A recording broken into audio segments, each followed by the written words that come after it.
Mi nombre es de Pila, mi padre es de Tlaxcala. Entonces allá en el área tlaxcalteca muchos de los originarios conservaron su nombre de tradición. El mío es Tlapalama, que significa papel de colores.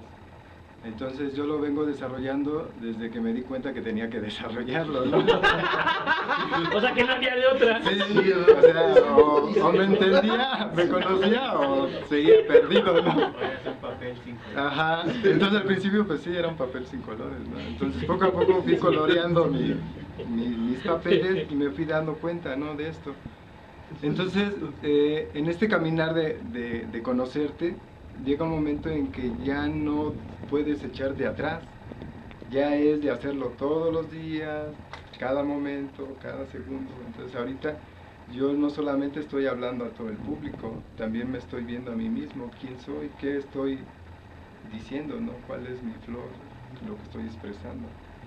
Entonces lo comienzo a desarrollar, lo empiezo a hacer.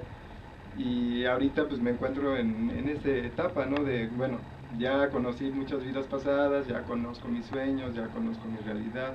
Entonces ahora lo que sigue, ¿no? ¿Y qué es lo que sigue? Es algo muy interesante, ¿no? Que después podemos comentar o platicar. Prácticamente tú naciste